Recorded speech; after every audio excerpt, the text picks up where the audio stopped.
¿Qué tal? Muy buen día. Ya casi es Navidad. Estamos a unos días, además es viernes, de 7 días. Exacto. Y ya estamos como que aflojando el cuerpo. Yo traigo una alergia como consecuencia, pues sí, de un poco del frío que está haciendo aquí en el Valle de México, pero pues es lo que pasa también en las estaciones. Comienza uno con fluidez nasal, llorar los ojos, como es mi caso hoy. Nada que no se cure. Con las heladas. No, con... Bueno, mezcal. No, tampoco, con una pastillita de... ¿Cómo se llama? ¿Ranitidina? Ah, sí, claro. No, eso es para el estómago. No es para el estómago, una pastillita para las alergias. Las alergias. Pero también un mezcal, una helada, que pues no la hemos ganado, como digo siempre. No hay mejor medicina. Y pues ya en 7 días al arranque, Álvaro, pues no podemos dejar pasar, la verdad, lo que dan a conocer hoy en la conferencia mañanera de la presidenta Claudia Sheinbaum Pardo. Tú lo habías dicho y me acuerdo mucho esa cuestión de que el día iba a llegar y cada vez está más cerca ese día. Hablo de Ricardo Salinas Pliego. Sí, hoy justamente la presidenta de México llamó a la conferencia de prensa de la mañana de este viernes al titular del sistema de administración tributaria para explicar públicamente en qué estado se encuentra el tema de los adeudos de Grupo Salinas, propiedad de Ricardo Salinas Pliego. Y no es ninguna sorpresa decir que haya informado que debe liquidar las empresas de Salinas Pliego un adeudo por lo pronto de 51 mil millones de pesos, que es parte de una deuda que supera los 74 mil millones de pesos. Todavía están pendientes de resolverse en tribunales otros créditos fiscales, pero lo que ya resolvió en definitiva la Suprema Corte de Justicia de la Nación suma un total de 51 mil millones de pesos que Salinas Pliego, una vez que ha sido notificado por una parte por la Suprema Corte y por otra parte del SAT, debe pagarlo en enero, arrancando el 2026, y si lo hace, pues va a tener beneficios, hasta un muy buen descuento. Totalmente, esto es importante aclarar, conforme a ley, conforme cualquier persona que tenga un adeudo fiscal, siempre se pueden hacer todo tipo de descuentos, incluso tú mismo renegociar tu deuda, hacerla en distintos pagos, si debes un poco, creo que los puedes pagar hasta 6 meses, 7, algo así, ¿no? ¿Diferidos? Sí, tienes que, si hay un arreglo, si hay un acuerdo de pago, pues tiene que darse en un principio entre el 25 y el 30% del total, y después ya diferirlo con pagos parciales hasta liquidar el total del crédito. Pero el dato es muy relevante porque actualiza información posterior a la sentencia de la Suprema Corte de Justicia de la Nación contra Ricardo Salinas Pliego, en realidad del Grupo Salinas, y también lo es, muy relevante porque se da a la mañana siguiente de la cena a la que asistió Ricardo Salinas Pliego en Washington, que él desde anoche mismo, desde la madrugada, dice, ya voy de regreso después de esa cena. ¿Se encontró con Donald Trump? No. ¿Fue invitado de Donald Trump a esa cena? No. ¿Lo respalda Donald Trump? No. Por lo menos no en términos de lo que son ese tipo de eventos organizados por Donald Trump.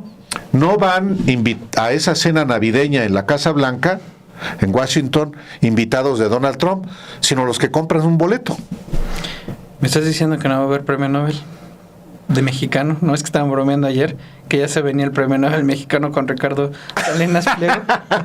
No, hombre, como quiera que sea, el hecho de que la autoridad hacendaria de México informe sobre lo que debe pagar Ricardo Salinas Pliego, pues es información de interés público.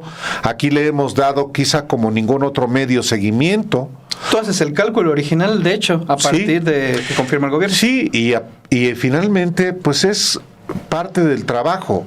Al poder hay que cuestionársele, hay que criticarlo, claro, pero a todos los poderes, incluyendo los poderes económicos y a los poderes mediáticos, y en ese sentido, pues ha llegado la hora a Salinas Pliego. Debe pagar, y por lo pronto debe pagar 51 mil millones de pesos. ¿Te parece si vamos a ver? Normalmente siempre preparamos trabajos y demás para videos de esos trabajos para pasarlos. Sin embargo, por la relevancia y por lo mismo de que es todo un seguimiento puntual que hemos dado al tema, vamos a ver lo que comenta hoy la presidenta Claudia Sheinbaum precisamente sobre este pago que tendrá que hacer Ricardo Salinas Pliego. Vamos a verlo y regresamos. El día de hoy vamos a compartirles una breve actualización de los adeudos fiscales de dos empresas, y la lectura va a ser de izquierda a derecha. Vamos a empezar donde dice SAT 2013-2018. Les recordamos que entre 2013 y 2018 la autoridad fiscal determinó a través de resoluciones administrativas adeudos del impuesto sobre la renta correspondientes a los ejercicios 2008 a 2013. Toda vez que las pérdidas fiscales utilizadas por las empresas eran improcedentes. Posteriormente, las empresas impugnaron esta determinación ante el Tribunal Federal de Justicia Administrativa, el cual resolvió entre 2019 y 2023 que los adeudos determinados y confirmados por el SAT eran procedentes. De nueva cuenta, las empresas impugnaron la resolución del Tribunal de Justicia Administrativa, ahora ante el Poder Judicial de la Federación, donde los tribunales colegiados en 2024 y 2025, como se muestra en la lámina, negaron el amparo confirmando la procedencia de los adeudos. Finalmente, las empresas acudieron a la Suprema Corte de Justicia de la Nación, que es la última instancia, la cual, como todos sabemos, el pasado 13 de noviembre desechó sus impugnaciones, confirmando de manera definitiva las resoluciones de los tribunales. Tras la resolución definitiva de la Corte, la autoridad fiscal tiene la obligación de continuar con el procedimiento de cobro, por lo que el mes que entra, en enero de 2026, se requerirá el pago por 51 mil millones de pesos conforme al Código Fiscal de la Federación. En caso de intención de cubrir el adeudo, los contribuyentes podrán solicitar ante el SAT, dependiendo del orden y esquema de pago, ajustes a la baja de hasta 39% conforme a la ley y a las sentencias de los tribunales. Ahora bien, es importante mencionar que de conformidad con el artículo 31, fracción cuarta de nuestra Constitución, es obligación de todas y todos contribuir a los gastos públicos de manera proporcional y equitativa como disponen las leyes, por lo que invitamos a estas empresas a realizar los pagos correspondientes. La siguiente lámina. Gracias. Nos encontramos el día de hoy aquí. Ya la Suprema Corte de Justicia de la Nación notificó al SAT, como ya lo comentamos, y el SAT va a notificar el requerimiento de pago en enero de 2026. Una vez que surta efectos la notificación del requerimiento de pago, inicia el plazo para el pago voluntario. Y el pago, de conformidad con el Código Fiscal de la Federación, los contribuyentes podrán solicitar a la autoridad lo que conforme a derecho proceda para realizar el pago. Gracias. Bueno, es importante que se conozca, porque ha sido tema en la mañanera, lo que dice la ley, porque a eso nos sujetamos nosotros. Entonces resolvió la Corte. Como bien dice el SAT, se notifica en enero. Estas empresas tienen derecho, por como fueron las resoluciones de los tribunales previos, a solicitar descuentos, vamos a decirlo así, de acuerdo y de conformidad con el Código Fiscal. Entonces, se notifica en enero y esperemos que se pague, así de sencillo. Si no pagan, pues entonces ya viene otro proceso que ya sería tema posterior. Y realmente este tema nosotros es importante que se sepa que es un tema legal, jurídico, administrativo. Entonces, la siguiente información yo le voy a pedir a la Secretaría de Hacienda y al SAT que sigan informando sobre este tema ya en enero. Ya lo político es otra cosa. Ahora, como es de conocimiento, pues es importante que todos sepan qué es lo que viene hacia adelante. Entonces, por eso quisimos presentarlo aquí en la mañanera. Ha estado trabajando en todo ello, supervisando la Procuraduría Fiscal, porque es su responsabilidad, y de igual manera la Secretaría de Anticorrupción y Buen Gobierno. Esta semana la unidad de datos de nuestra compañera Daniela Barragán publica un texto, Álvaro, de Arturo Daen, en el que dan cuenta, bueno, son 2 textos, nos vamos a concentrar en este segundo, que es el que amanece el día lunes, en el cual da cuenta cómo el regaño presidencial, porque fue un regaño, fue un llamado de atención, tranquilos, no se adelanten, falta mucho para el proceso de 2027, particularmente cuando se le cuestiona sobre la muy anticipada campaña de Andrea Chávez allá en Chihuahua, y lo que exponen aquí nuestros compañeros es que pues ese regaño realmente no hizo eco, no fue atendido al parecer por la legisladora, Álvaro. Por a la senadora Andrea Chávez, ya regresando a los temas, digamos, de que tienen que ver pues con la disputa por el poder, primero en Morena y luego ya a nivel constitucional en las elecciones del 2027. Andrea Chávez es un caso muy peculiar porque ella fue diputada, fue senadora, es muy joven, una política muy joven de Chihuahua. Y claro que tiene derecho a buscar ser gobernadora de su estado. El asunto es que hubo una acción de reprendimiento de la presidenta de la República, también es importante subrayarlo, no personalizando este regaño o esta llamada de atención a Andrea Chávez, pero pues sin mencionarla. Evidentemente se estaba refiriendo a las acciones políticas que estaba desplegando Andrea Chávez con vehículos para dar atención médica a personas vulnerables en Chihuahua con su rostro. Y eso no solamente puede tipificar una violación legal, sino fundamentalmente es un acto político inmoral. La presidenta le llama la atención y ella efectivamente quita su rostro de los vehículos que le eran prestados por un empresario cercano a Adán Augusto López Hernández. Que eso también es... Pero sigue. Y entonces, pues hay una reincidencia en ese comportamiento. Ella podrá decir, y sus cercanos y sus admiradores, que no hay un asunto indebido, porque puede decir ella, pues sí, pero el alcalde de Ciudad Juárez también hace promoción y tiene razón, hay espectaculares.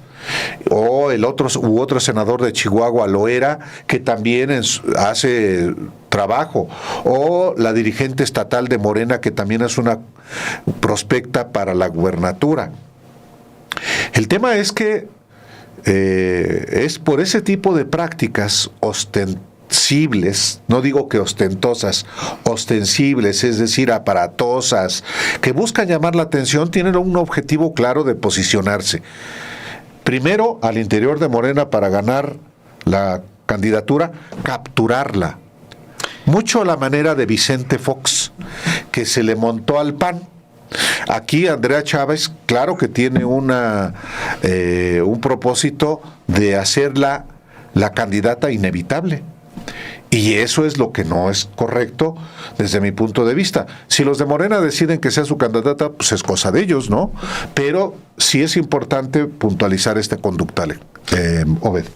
Tal cual, y de hecho lo que ellos consultan al propio equipo de la senadora Andrea Chávez, y ellos le dicen que no se destinan recursos públicos. Aquí llama la atención que ellos hablan que esos, ella en los últimos días muestra en sus redes sociales repartiendo sillas de ruedas, todo tipo de cuestiones. Dice que no son recursos públicos, pero dentro de la respuesta, el mismo texto lo señala y que llama la atención en el sentido de que ella habla de que provienen de personas que de manera voluntaria y altruista deciden colaborar. No precisa qué tipo de personas. Nuevamente, como es en el caso igual de las ambulancias a partir de terceros, porque pues, en los detalles ahí está muchas veces el diablo. A ver, recordamos hace poco en un trabajo de nuestra compañera Montserrat Antúnez cómo Marco Cortés confesó haber recibido 70 millones de pesos de empresarios de Michoacán para su proyecto de ser gobernador. Le dijo Juan José Rodríguez Prats, oye, eso no está bien. No, pues todos lo hacen. No, pues sí. Y dijo, no, pues no es ilegal. Y le dice Rodríguez Prats, podrá no ser ilegal, pero sí es inmoral, porque hay compromisos. Entonces, apóyame con dinero y luego cuando yo llegue al poder, te ayudo. Ese es un esquema de corrupción política que lamentablemente prevalece y que se supone que para eso es el cambio, la cuarta transformación, para erradicar ese tipo de prácticas que estaban tan enquistadas en el PRI y en el PAN. ¿La va a reproducir Morena? Pues qué chulada. La línea además muchas veces la estableció el propio López Obrador y demás quieren hacer esa cuestión, más bien dejen al lado ese tipo de política, más bien poner a recorrerse y demás, pues y sin necesidad muchas veces de estar haciendo promoción de lo mismo, trabajo de calle y demás, ya está ahí. O, a ver, si quieres tú ayudar a una persona, hazlo sin promocionarte. Sí, pues no, sin necesidad de decir, miren, estoy ayudando. No. Pues no. Pues así está el asunto, Álvaro. Vamos a ver este video que prepara la unidad de datos de nuestro compañero Arturo Daen.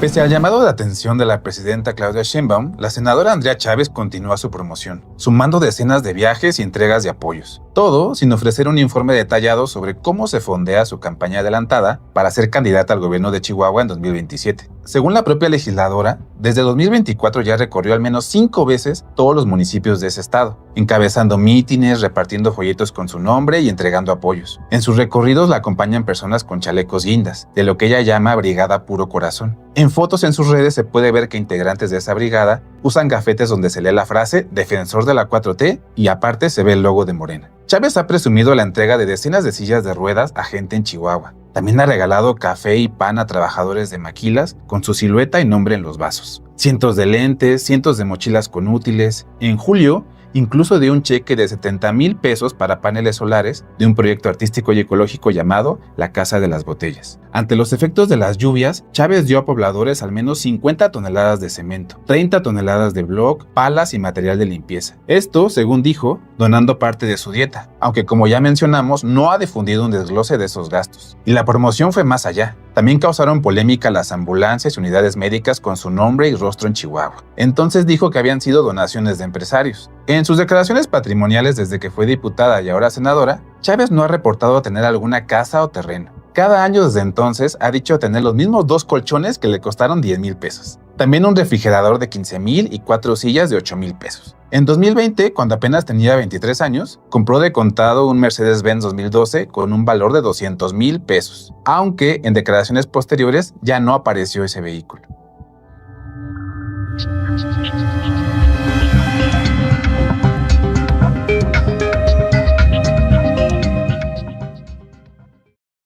Parte de la política que está en curso y que habrá de definir también una disputa del poder en México es en los estados por donde habrá elecciones de gobernador y también porque en la elección de 2027 estará en juego la Cámara de Diputados. Y hay que ponerle obviamente el foco en los estados. Y hay estados que también representan una complejidad y un reto para la cuarta transformación. Uno de esos estados es San Luis Potosí, donde el gobernador del Partido Verde, Ricardo Gallardo, quiere dejar a su esposa como su sucesora. Para eso hizo una reforma legal para que solamente sean candidatas mujeres las que participen en la elección del 2027. Pues sí, pero ¿por qué quiere dejar Gallardo a su esposa? ¿Para que no se revise su administración?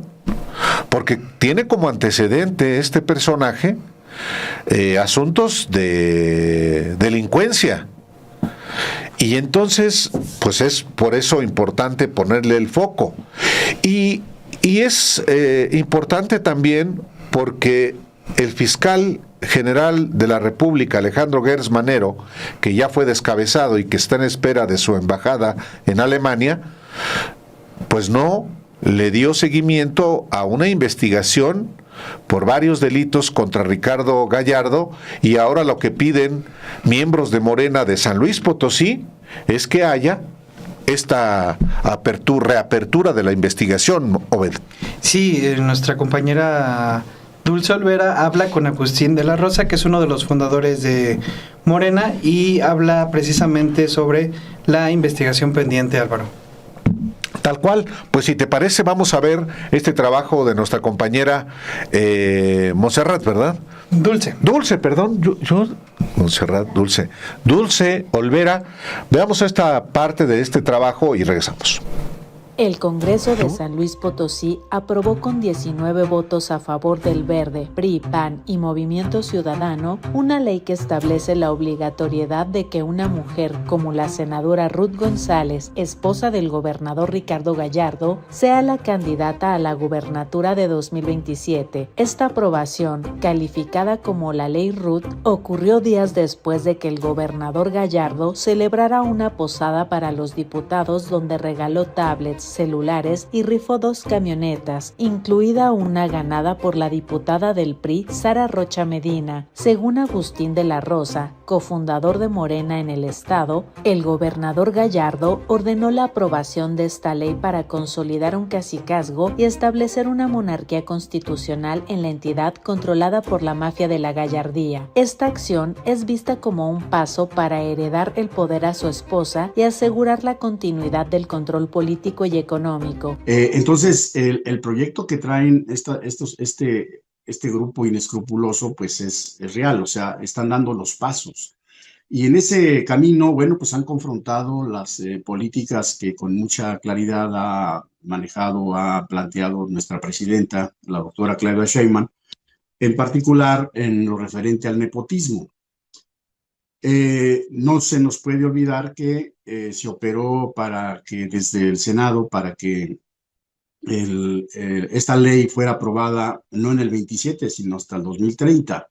Y quien lo operó no solamente fue el Partido Verde, empujada por los Gallardo, sino también por algunos personajes de Morena, como todos lo sabemos, Adán Augusto, los Monreal, Félix Salgado Macedonio.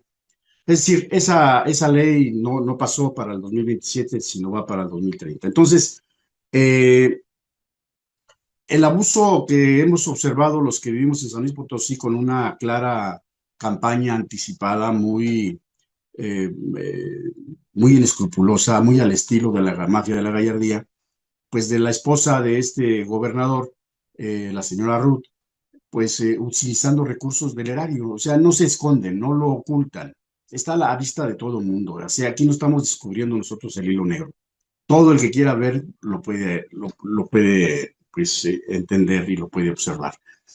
Esto que pasó en los últimos días, se dio la instrucción desde el gobierno del estado para que el CEPAC, este organismo electoral que controla absolutamente el gobernador, el 5 de diciembre emitió pues una iniciativa de ley para que para en el 2027 solamente se pudiera elegir a una mujer, ¿no?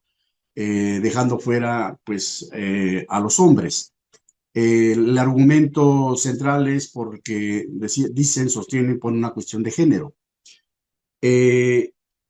Esta orden que se implementó desde el Palacio de Gobierno Estatal, pues siguió un trámite bastante rápido, ¿no?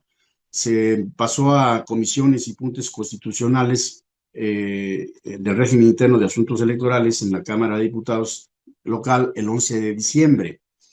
Y ya para la subieron a la plenaria del Congreso y para su aprobación el domingo 14 de diciembre. Es decir, fue una situación muy rápida.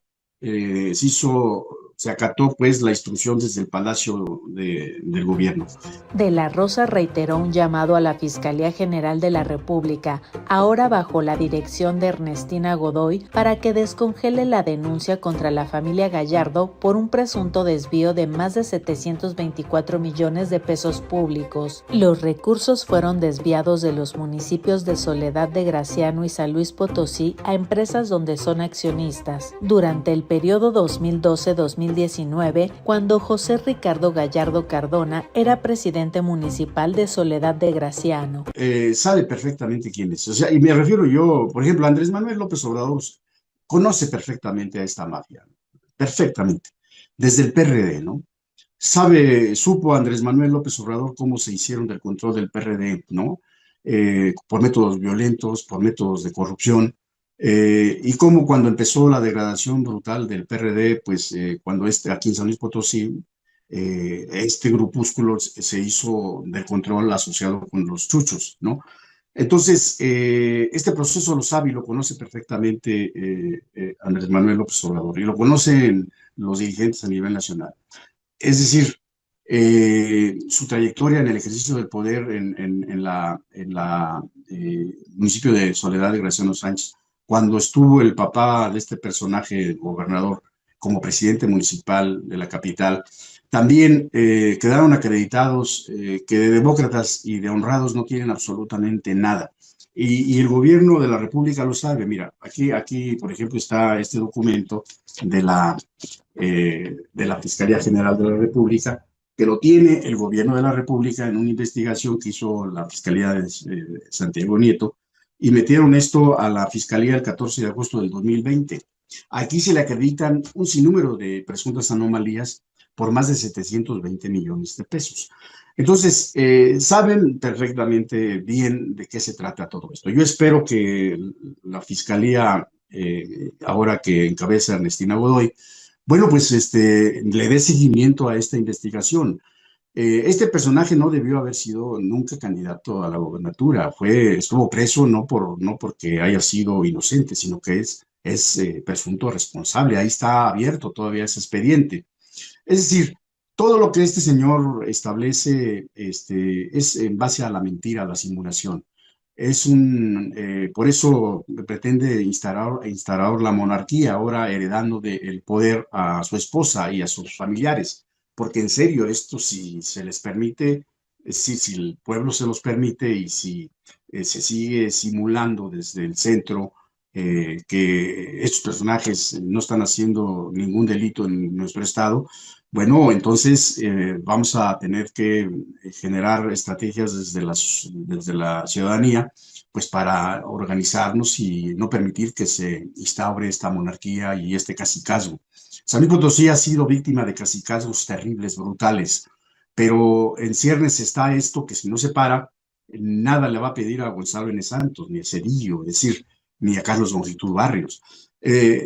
Más vale que tomemos en serio lo que está sucediendo en el estado de San Luis Potosí y que Morena entienda que se tiene que presentar una propuesta, primero echar para abajo esta, desde mi punto de vista, inconstitucional ley, que no hace más que mostrar el verdadero rostro de esta mafia que hemos estado tolerando y soportando nosotros en San Luis Potosí ya durante 5 años, ¿no? 4 o 5 años en el ejercicio del poder. El morenista solicitó que la Fiscalía General de la República dé seguimiento a la amplia investigación iniciada por el entonces titular de la Unidad de Inteligencia Financiera, Santiago Nieto, y que se defina el estatus jurídico de toda la familia Gallardo. De la Rosa enfatizó que si esta investigación se hubiera resuelto en tiempo y forma, Ricardo Gallardo no habría podido ser candidato a la gubernatura. La ley fue votada y aprobada rápidamente por el Pleno Pleno del Congreso el domingo 14 de diciembre, siguiendo una iniciativa del Consejo Estatal Electoral del 5 de diciembre. El apoyo provino de la llamada oposición PRI, PAN, Movimiento Ciudadano, que junto al Verde sumaron 19 votos, mientras que los 6 diputados de Morena votaron en contra. Este movimiento político exhibe el trabajo corrupto del gobernador. La consecuencia directa de la ley Ruth es la exclusión automática de cualquier candidato hombre, como el actual alcalde de la capital potosina, Enrique Galindo, o cualquier aspirante de Morena, dejando el camino libre para la candidatura de Ruth González. Por ello, De la Rosa instó a los 6 diputados de Morena a impugnar esta inconstitucional ley, condenando el abuso observado en San Luis Potosí con una clara campaña anticipada y muy inescrupulosa de la esposa del gobernador, utilizando recursos del erario, lo que confronta las políticas contra el nepotismo planteadas por la presidenta Claudia Sheinbaum.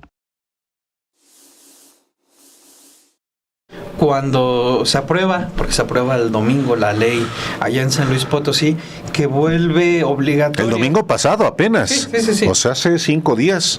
Prácticamente nada. Es una ley que vuelve obligatorio que en el próximo proceso sea una mujer quien contienda. Se da a conocer, no es el único caso que estaba avanzando, ese ya es concretado, pero había otros casos que están avanzando hacia allá. Uno de ellos es el de Nuevo León. En el Congreso de Nuevo León hay una reforma electoral, una reforma paritaria que están estableciendo, en el cual buscan tener el mismo fin. ¿Tienen los votos? No, Movimiento Ciudadano no tiene los votos, tienen la intención, todo eso enmarcarlo en contexto, el contexto siempre es importante. En un contexto, Álvaro, en el que en los últimos días empiezan a surgir, ya sabes, esas encuestas en donde resulta que esta Mariana Rodríguez Cantú, la esposa del gobernador Samuel García Sepúlveda, está en primer lugar de todas esas encuestas, incluso por encima del senador Colosio Riojas, Luis Donaldo Colosio Riojas. No tiene los votos, pero si lo ves, empiezan a surgir, aparte de las encuestas, la intención y sobre todo haciendo una revisión a gasto de publicidad y particularmente el que tienen en redes sociales, que cómo le gusta presionar, particularmente Samuel, y además estarse promocionando en redes sociales. Nuevo León es el 5º estado que en 2024, ya contemplando todo el año, gastó más en publicidad. Entre los primeros lugares me parece que estaba Guanajuato, estaba también Quintana Roo, estaba, me parece, también Chihuahua, pero bueno, concentrándonos en este tema, es el 5º. La cuenta oficial del gobierno de Nuevo León promociona Amar a Nuevo León, que es un proyecto que se le encarga a esta Mariana Rodríguez Cantú, que es honorífico, no cobra por ello según, aunque pues tienen toda una logística, toda una movilización, salen a hacer campaña y demás. Bueno, esa es otra cuestión. El propio Samuel promueve a través de su cuenta bastantes publicaciones en los últimos 90 días en los cuales pues prácticamente están los dos, tanto él como Mariana, diciendo que están haciendo trabajo a favor de Nuevo León. Dentro de la cuenta de Mariana Rodríguez también están destinando una importante, cuantiosa cantidad de recursos a esos mismos fines. De que hay un proyecto, lo hay. Ahora, no olvidemos el antecedente inmediato. Ella busca contender por la alcaldía de Monterrey, la pierde contra Adrián de la Garza, quien busca ser uno de el candidato del PRI a la gubernatura de 2027 en Nuevo León, Álvaro. Sí, en Nuevo León es muy probable que no se apruebe esta reforma impulsada por Samuel García, el gobernador del partido político Movimiento Ciudadano, porque no tiene la mayoría en el Congreso. Con Morena podría hacerlo, pero Morena no puede ser incongruente, rechazarla en San Luis Potosí y aprobarla en Nuevo León, solo porque le convendría que Tatiana Cloutier fuera la candidata a gobernadora ante la esposa del gobernador Samuel García. Claro. No obtiene ningún futuro, pero el solo hecho de perfilarla para, en realidad, oponerse al candidato del PRIAN, que con toda seguridad será Adrián de la Garza, pues es una conducta deleznable desde mi punto de vista. Y sin embargo, y más deleznable es que esté utilizándose el presupuesto y el aparato estatal Para hacerlo. para la esposa de Samuel García, que a lo mejor va a volver a intentarlo en Monterrey. Eso sería No, interesante a ver. verlo. No descartemos que pueda efectivamente ahora ser candidata a gobernadora, a alcaldesa, otra vez, ya sin una figura como Adrián de la Garza, que fue la que le ganó. Y para la gubernatura, ¿a quién? ¿A Colosio? Chiquitito, A Colositititititito, pues órale, no está tampoco tan sencillo. Tampoco está tan sencillo para Morena, que también trae sus propios asegúnes. Pero ya me extendí demasiado.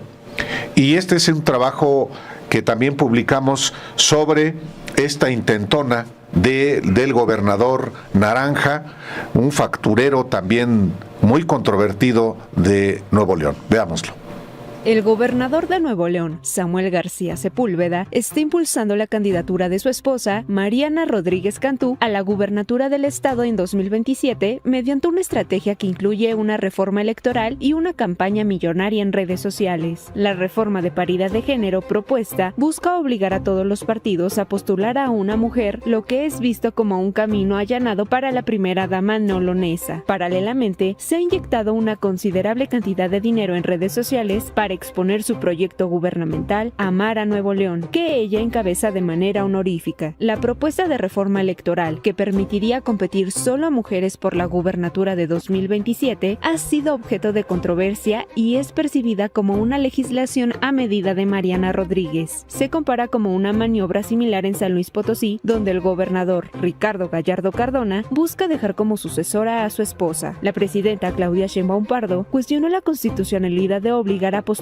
a una mujer y recordó que ya se aprobó en el Congreso una reforma que prohíbe la sucesión inmediata mediante familiares hasta el cuarto nivel a partir de 2030, aunque Morena anunció que lo haría desde 2027. El contexto de la reforma paritaria coincide con la difusión de encuestas en la que figura el nombre de Mariana Rodríguez. Cabe recordar que su apoyo a la campaña electoral de su esposo en 2021 fue sancionado por el Instituto Nacional Electoral, que impuso una multa de 55.7 millones de pesos a Movimiento Ciudadano y a la pareja. Esta sanción resalta el antecedente de uso de su imagen en contextos electorales. Un elemento central de la estrategia es el elevado gasto en comunicación social y publicidad del gobierno de Nuevo León. Según el informe Publicidad Oficial 2024 de Artículo 19, Nuevo León fue el quinto estado que más gastó en ese rubro durante ese año, con 561.044.884 pesos. Para 2025, el gobierno reporta un gasto de 390.421.505 pesos hasta septiembre, a falta de 3 meses para terminar el año. Gran parte de este gasto se canaliza a redes sociales, donde se promueve no solo la gestión de Samuel García, sino también la imagen de Mariana Rodríguez. Entre noviembre de 2021 y julio de 2025, el gobierno de Nuevo León pagó 900,000 pesos en 16 anuncios del perfil oficial de Facebook promoviendo abiertamente a Mariana Rodríguez. Además, el gobernador Samuel García desembolsó más de 13 millones de pesos en su perfil personal entre enero de 2022 y octubre pasado en publicaciones donde la menciona y difunde fotos junto a ella, quien es titular de Amar a Nuevo León. Aparte de la promoción del gobierno y su esposo, Mariana Rodríguez también ha invertido 3.201.627 pesos en 163 anuncios en Facebook en los últimos 3 meses, publicitando su trabajo y el de Samuel García. Sin embargo, existen dudas sobre la afirmación de la vocera del gobierno de Nuevo León, Julieta López, de que esta publicidad en las redes de Meta fue pagada con recursos propios, ya que en la cuenta de Samuel García aparecen anuncios de 6.1 millones de pesos en solo 3 meses, mientras su ingreso anual promedio reportado desde 2021 es de 4.5 millones, con un máximo de 7 millones en 2024.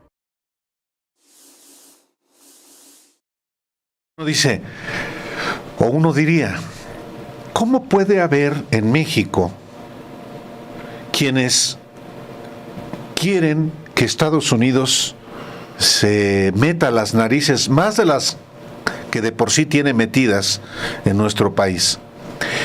Que inclusive se hayan generado dos proyectos de partido político claramente pro Estados Unidos y peor, claramente pro Trump. Por fortuna han sido un fiasco. Se les olvida a muchos que nuestro vecino nos ha invadido en dos ocasiones de manera militar.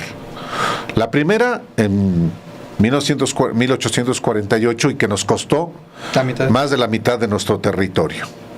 La segunda en 1914, supuestamente para defendernos del Victoriano Huerta, el militar marihuano, borracho y cómplice de un embajador de Estados Unidos en México, Wilson, que le dio golpe de estado al presidente Madero y al vicepresidente Pino Suárez. Pero los hay, Obed, y también a muchos se les olvida lo que ha implicado para América Latina en particular. No solamente para América Latina, sino para el mundo, pero para América Latina, este vecino invasor que, puede uno hacer un recuento larguísimo, pero de unos años para atrás, hoy que quiere invadir Venezuela, ¿cuántas intervenciones militares ha tenido Estados Unidos con su ejército en los años recientes, Obed? Tan fácil si nos vamos, por ejemplo, desde 1954 para no irnos a 1848, en esa, ellos la llaman guerra, la guerra México, Estados Unidos-México, fue una intervención, tal cual, porque fue una intervención. Hablaron que supuestamente ahí hubo una invasión, que se metieron, pretexto, se metieron hasta la cocina y se llevaron la mitad del territorio, ¿no? Y de hecho, casi no es un pasaje que no mencionan allá. Vámonos a 1954, golpe de estado a Jacobo Arbenz en Argentina. En Guatemala. En Guatemala, perdón. Sí. De ahí, ya después lograda la revolución en Cuba, evidentemente que fue controlada, Batista fue prácticamente, era estadounidense, era un territorio estadounidense ahí con un... pues era una cantina de Estados Unidos, tal cual, Cuba, era sus Vegas. Con Batista. Gana la Revolución Cubana y no olvidemos el episodio de Bahía de Cochinos que tratan ahí de recuperar. 1970, muy importante, nunca olvidar el golpe de estado en Chile patrocinado por Kissinger, la CIA, todos que se meten ahí a este aspecto. 1981, la financiación que hace la CIA vendiendo cocaína para darle recursos, armas a las contras contra Nicaragua. De manera particular contra Nicaragua, el gobierno sandinista. Ya después lo que haya pasado es otra cosa, sí. Pero es intervención lo que terminaron haciendo ahí. Hasta nos podemos seguir 1989 en cuestión allá en Panamá. Hay una larga y amplia lista de episodios en los que el intervencionismo estadounidense siempre ha estado latente en meterse siempre en asuntos aquí en América Latina, y es importante olvidarlo, aunque haya gente que evidentemente sean adoradores de los estadounidenses, refiriéndonos al gobierno, porque la cultura, la lectura, la música, eso es totalmente aparte. Aquí estamos hablando de intervencionismo político y militar, y eso es algo que no se puede aceptar en ningún momento. Y ahora con Venezuela, que se está escalando, se escala en la medida que se escala contra Venezuela, Álvaro.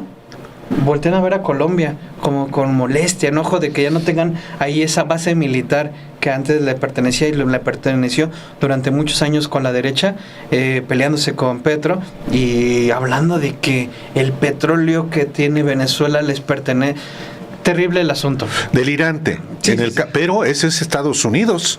Tal cual. ¿Es Estados Unidos? Por eso tiene el ejército más poderoso del planeta. Entonces, cuando uno advierte que hay un despliegue en el Caribe con el portaaviones más poderoso del mundo, cuando está bombardeando embarcaciones frágiles con el pretexto de que supuestamente transportan droga y mueren personas que son finalmente asesinatos, y cuando hay expresiones como las de Donald Trump, en el sentido de que son suyos los recursos naturales de Venezuela, entonces uno tiene derecho a pensar que no tardan en invadir, porque esa es la biografía de Estados Unidos. Siempre lo han hecho. Entonces, pues sí, por eso este trabajo, Obed. Es un trabajo de nuestra compañera Nora Nancy Gaspar Reséndiz. Vamos a verlo y regresamos.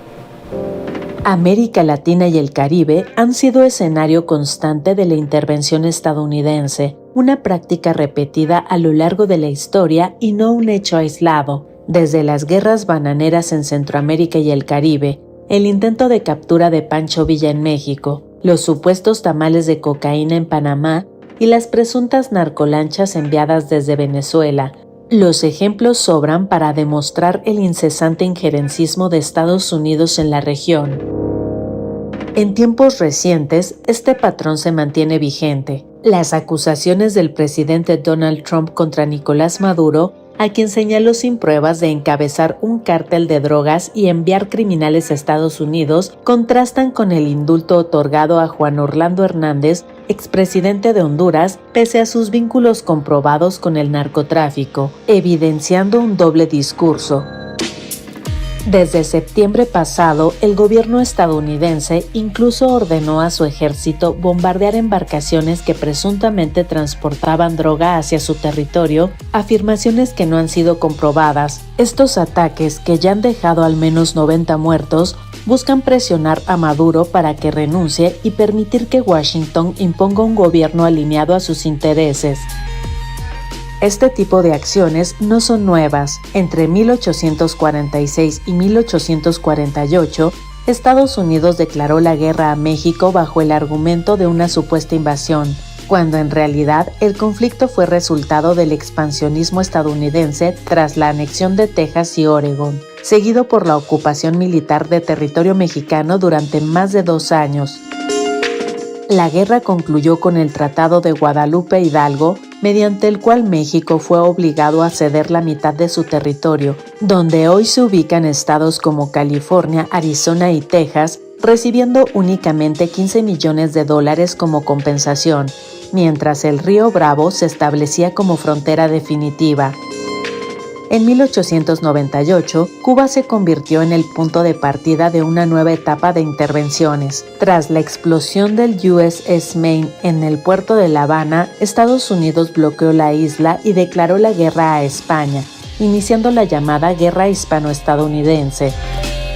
El conflicto permitió a Estados Unidos expandirse al Caribe y al Pacífico. Con el Tratado de París, Washington se apropió de Puerto Rico y Filipinas, marcando el inicio de una larga historia de intervenciones militares en Cuba y otros países de América Latina. En 1903, el interés estadounidense se centró en el territorio que hoy ocupa el Canal de Panamá. Al no lograr un acuerdo con Colombia, Estados Unidos apoyó militarmente a los rebeldes panameños, impulsando su independencia y manteniendo el control del canal durante décadas.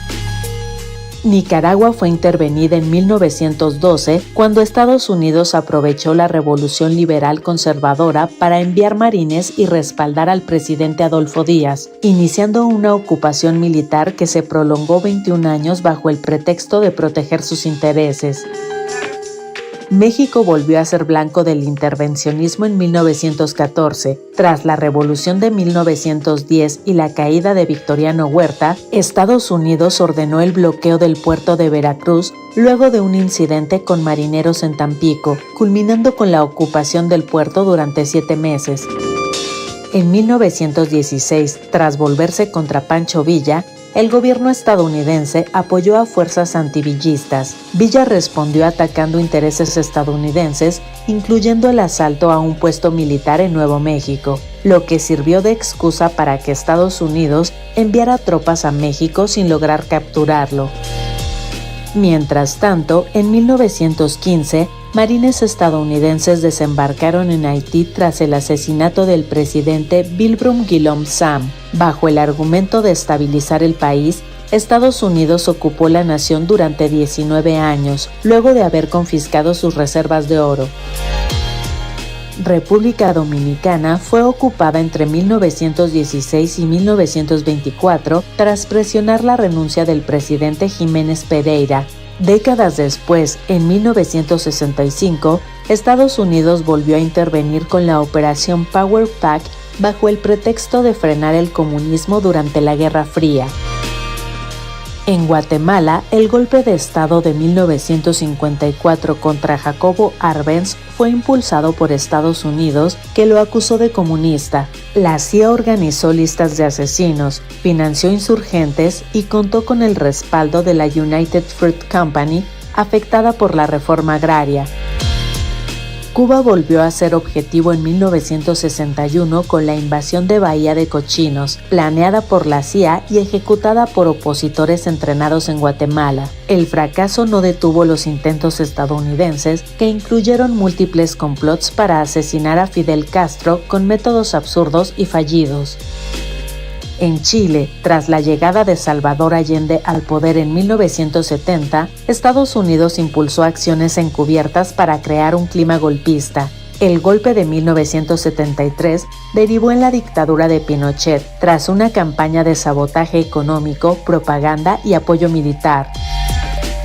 Durante los años 80, la CIA financió a los contras en Nicaragua, aún sabiendo que muchos estaban involucrados en el narcotráfico. Documentos revelaron que altos funcionarios priorizaron la lucha contra el sandinismo por encima del combate al tráfico de drogas. Panamá fue invadido en 1989 tras el rompimiento con Manuel Noriega, antiguo aliado de Estados Unidos. La intervención incluyó el absurdo episodio de los supuestos kilos de cocaína que resultaron ser tamales, mientras que en Haití, en 1994, Estados Unidos primero restituyó a Arístide y una década después contribuyó a su derrocamiento junto con Francia.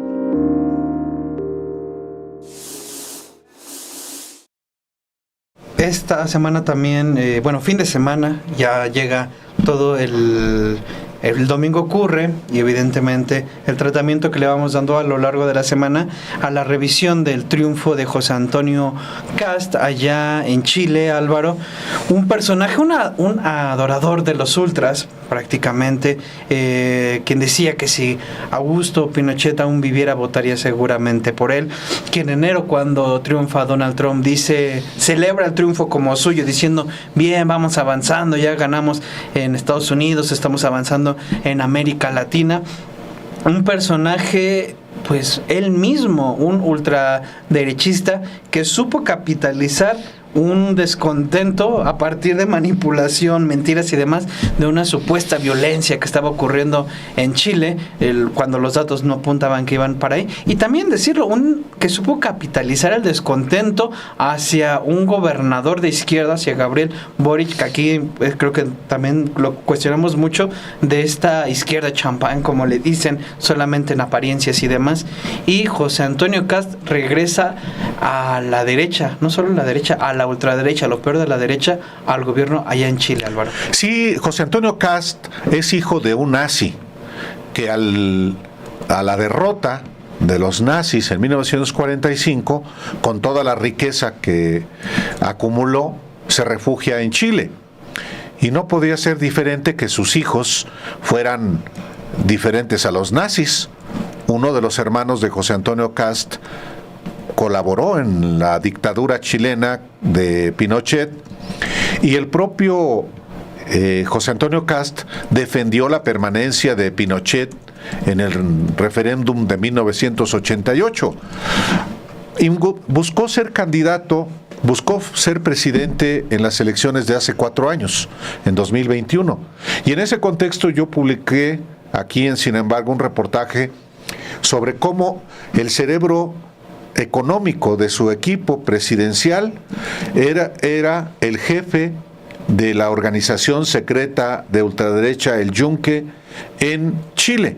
Y no solamente él, todas las ramificaciones, los militantes juramentados del Yunque en Chile, pues estaban en la campaña de José Antonio Kast, y ahora lo siguen estando. Ya no está el coordinador del equipo económico de su primera campaña, porque está sometido a proceso por fraude, es decir, un corrupto. Pero la estructura del Yunque en Chile, claro que está feliz con José Antonio Kast. Este personaje gana y en un proceso democrático, también hay que decirlo, en un proceso democrático también como en el que ganó Javier Milei en Argentina y también en Bolivia, Jorge Quiroga, es decir, países donde se concentran riquezas. Rodrigo Paz, ¿no? En Bolivia. No, en Bolivia, Tuto Quiroga.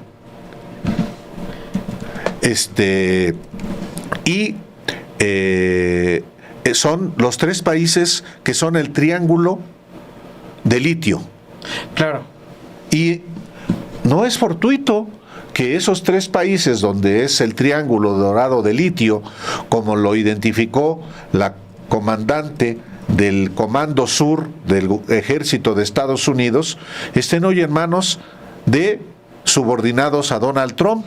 En ese sentido, hay que enmarcar también la victoria de Kast, obviamente por un electorado que se sintió insatisfecho con un gobierno como el de Gabriel Boric, que tenía el respaldo de un sector de la izquierda, pero que ahora tiene pues la derecha y la extrema derecha a un representante de lo peorcito en América Latina, y cuidado.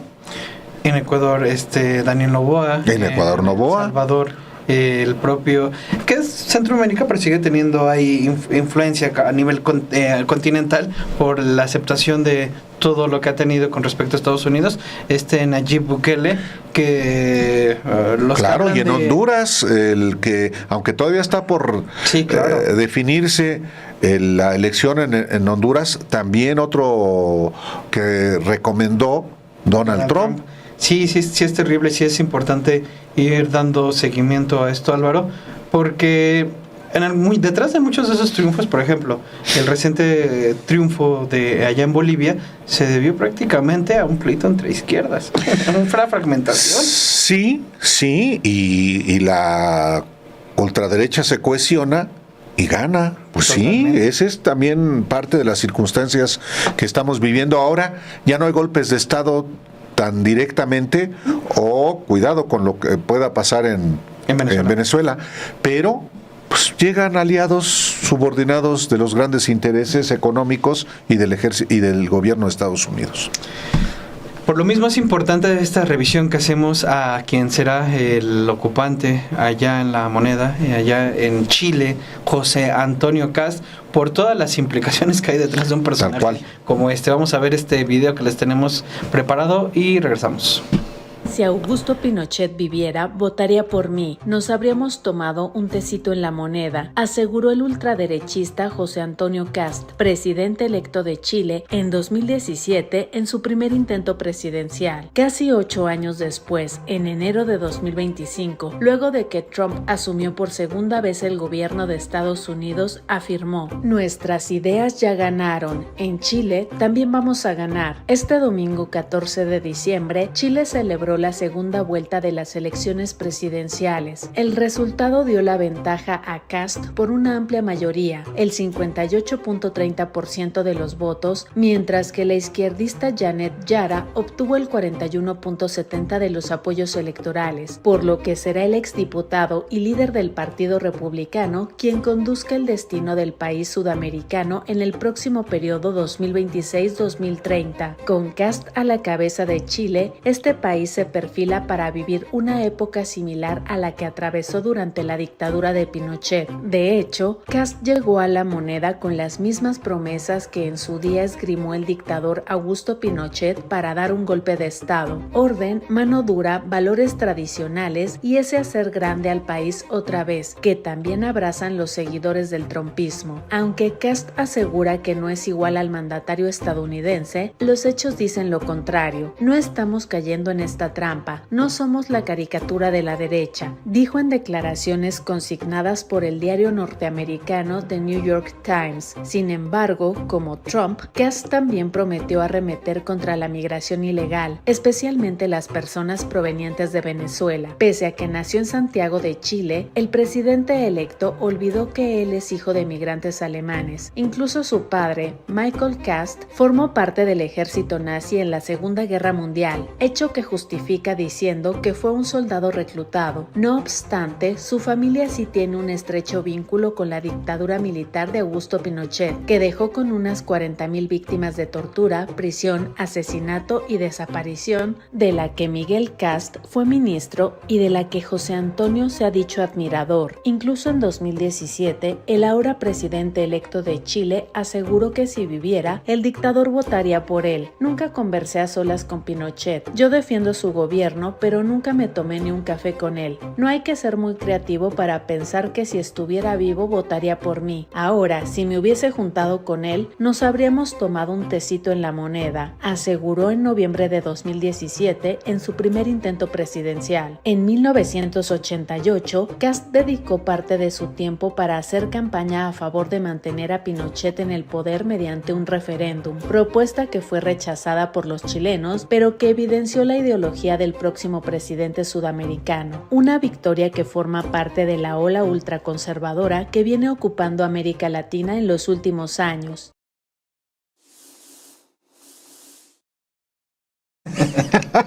Oye, déjame hacer una precisión. Adelante. Obed, porque dije Jorge Tuto Quiroga, el presidente actual de Bolivia. No, estoy mal informando. No, es Rodrigo Paz.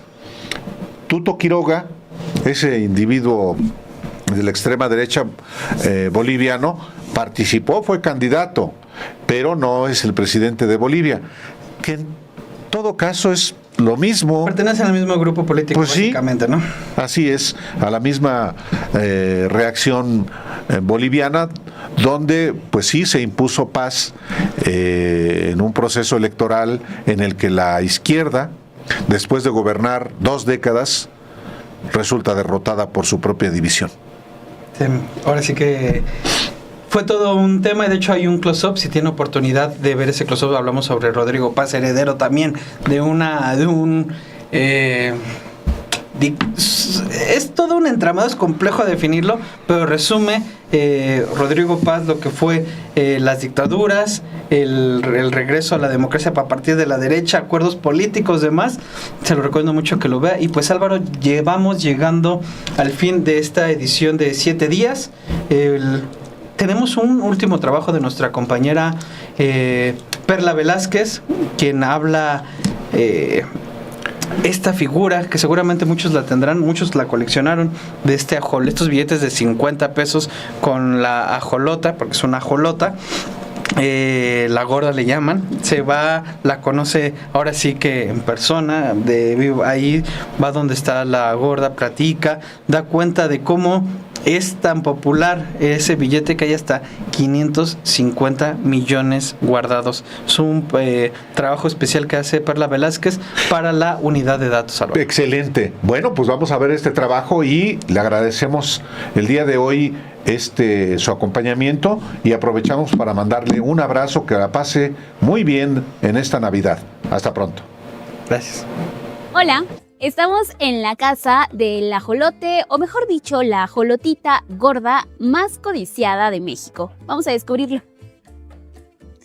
Ella es la ajolote gorda, y al menos 9.8 millones de mexicanos tienen un retrato de la gorda. Los ajolotes son un símbolo de identidad mexicana. En las culturas prehispánicas representaban a Xolotl, dios del ocaso, protector del fuego, y uno de los señores del inframundo, hermano de Quetzalcóatl.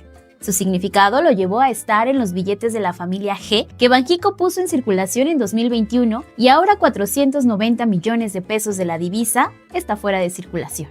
Nuestra vinculación con el Banco de México empezó porque el primer proyecto que hicimos con ellos fue llevar a la comitiva del Banco de México a la zona lacustre de Xochimilco, y después nos dijeron, oye, para el diseño per se del billete necesitamos ver a los ajolotes más de cerca, pero nosotros sabemos hacer billetes, pero no sabemos cuidar ajolotes, entonces queremos hacer una colaboración con ustedes. Fuimos nosotros con 6 ejemplares pardos o silvestres del género Ambystoma mexicanum, la especie mexicanum, y ahí todos estos ajolotes eran negros. La gente creyó que porque el billete era rosita, la ajolotita es rosita, pero realmente lo que nosotros le mostramos al banco es que el ajolote que tenemos que salvar es el silvestre, el de coloración oscura.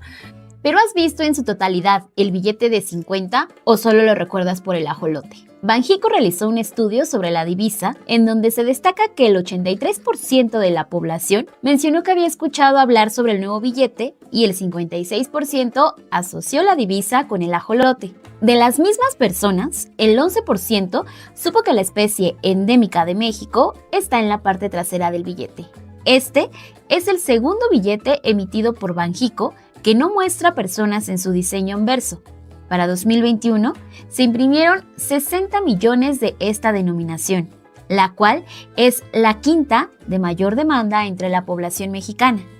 En 2022, la Sociedad Internacional de Billetes del Banco, IBNS, por sus siglas en inglés, le otorgó el premio al billete del año. Y no fue hasta el 2021 que me invitan al lanzamiento del billete, en el que yo llego al MIDE, y cuando llego veo por todos lados la imagen del billete. Y bueno, el ejemplo que pongo siempre es si te ponen 1000 perros, tú vas a reconocer a tu perro. Si te ponen 1000 gatos, tú reconoces a tu gato. Pero si a mí me ponen a 1000 ajolotes, yo reconozco quiénes son mis ajolotes. Entonces, en el momento que veo las imágenes, me doy cuenta que Gordita es la que aparece en el billete. Pues Gordita es una ajolotita muy especial, como todos y todas los que llegan a este refugio, a este recinto, pero Gordita tiene una magia especial. Le encanta a la gente cuando ha estado en exhibición. Es una ajolotita que disfruta de que la gente la vea, ¿no? Y tiene una característica muy particular, que a eso se debe su nombre, que le encanta comer. México cuenta con 14 de las casi 30 especies que se conocen. En su mayoría son endémicas. Pertenecen a la familia de las salamandras de 4 patas. Los ajolotes son una de las 372 especies de plantas y animales prioritarias que comprende el Programa de Conservación de Especies en Riesgo. Gorda pertenece a la familia de los ajolotes que están en peligro de extinción, y su valor ahora es codiciado debido a que Banxico reveló que 23% de las personas que reciben el billete lo guardan. De ellas, el 69% lo hace porque el diseño está bonito, el 10% considera que es un objeto de colección y un 5% se lo queda para venderlo más caro y ganar dinero. Además, de las personas que guardan la divisa, el 68% tiene de 1 a 5 ejemplares, el 13% de 6 a 10 billetes, el 9% de 11 a 20 y el 10% tiene más de 20 billetes de 50 pesos. Yo creo que no es casualidad que la gente los esté guardando, porque resulta que para crear un billete el Banco de México se puede tomar entre 8 y 9 años para la creación de un solo billete. He leído muchos comentarios que la gente dice, pues ojalá cuidaran como cuidan los billetes a los ajolotes. Pues sí, pero nosotros tenemos un lema aquí en el museo y es: no se puede defender lo que no se conoce. Entonces el primer paso es que tú sepas que estos animales existen, para que después te involucres y después acciones y nos ayudes a que esto se vaya revirtiendo. Pues ahora ya lo saben, si ustedes son de las personas que coleccionan al billete del ajolotito, pues son más de las 10 millones que tienen uno de estos billetes de la familia G del Banco de México guardados en su casa.